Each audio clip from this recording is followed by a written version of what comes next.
Go again, and ready, yeah, like that. 2, 1, and action. It is a massive movie.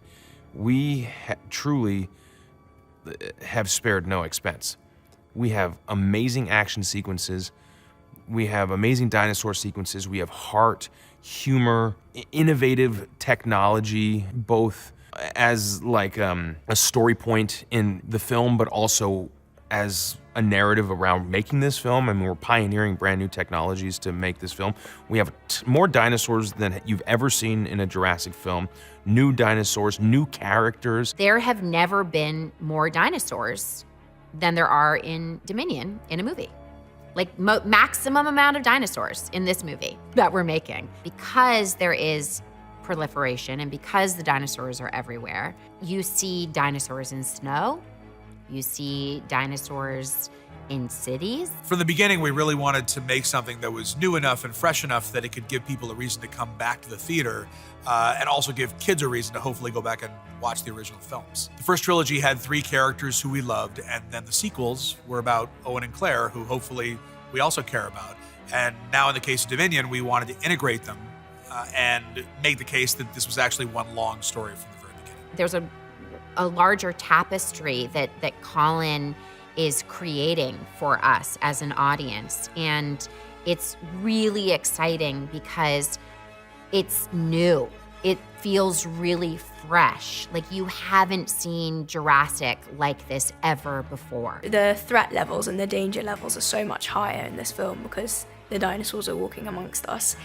And because in the normal Jurassic films, you have to deal with the dinosaurs in like one enclosed space, but then also actual manual problems and malfunctions like systems shutting down or cars crashing. But then in this film, I would say they're both really blended. The park is gone, and now we're dealing with this technology being in the wrong hands, and it releases the technology into the world and releases the dinosaurs into the world, so now they're everywhere. The most important decision that any of us made was that we were going to take these characters who we love and thrust them into a new adventure and send them into danger yet again. They weren't going to be observing this from afar. They were going to be engaged from the very beginning.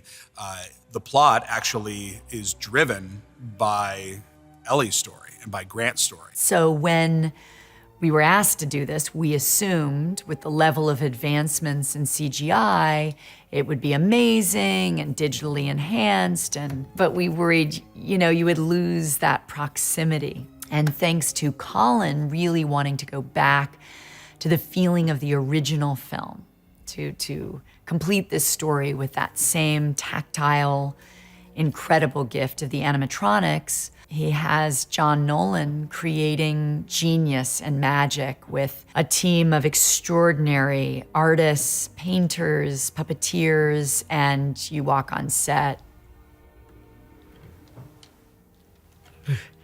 and are either completely disgusted or in awe, or both. And sometimes it's magical and so sweet, and sometimes it's your worst nightmare. But they make all of it come alive. I grew up with this and these characters, and it was just kind of cool to be in like this enclosed space with Alan Grant and Ellie Sattler.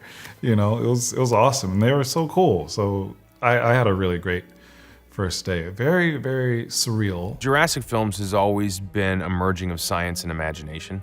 I think that children are fascinated by things that they can't possibly imagine, but do have proof of. You look up into the stars and you think that's 13 billion light years away. Like, how is that possible? That it couldn't, there are things that you can't believe. They've created a dinosaur now that is truly going to honor the true science behind dinosaurs that are feathered. And this thing is freaky, really, really scary. This is sort of back to basics in the best possible sense, in that we're working with 3-dimensional, living, breathing dinosaurs. These are extraordinary creatures.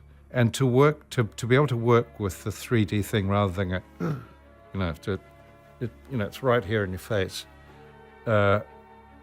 makes life so much more vivid. I'll tell you, Colin Trevorrow, he's good. he's a good director. He's a wonderful director. He not only is a young man of extreme radical talent and intelligence, but sensitivity and humility and sweetness and decisive confidence in working with actors. At least I feel like I have a very simpatico relationship with him, not only palsy-wise, but creatively. I've kind of fallen in love with Colin. I just think, you know, his enthusiasm, his energy, his boundless optimism. He loves these films. He loves directing. He loves actors. You can't ask for anything more in a director, really. You know, he's just great. I feel beyond honored to join this franchise in particular. I don't know if there's a better fit for my franchise debut. I'm calling it my franchise debut. I don't actually know if that's a thing, but it is now. The thing that makes people love dinosaur movies in general is that we know they were real. They're not aliens, they're not monsters. They were real animals that existed on this planet. So when you see them on screen, you feel like you're watching something that's actually happening.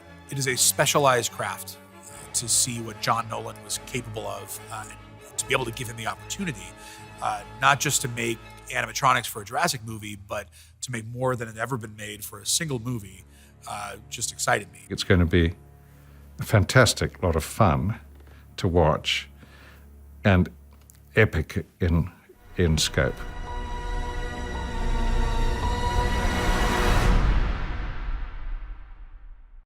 I'm terrifically affectionate towards Sam. I adore him. He's a nice fella and an interesting fellow and a very beautiful man, and inside and out. And he has what he's accomplished. His career is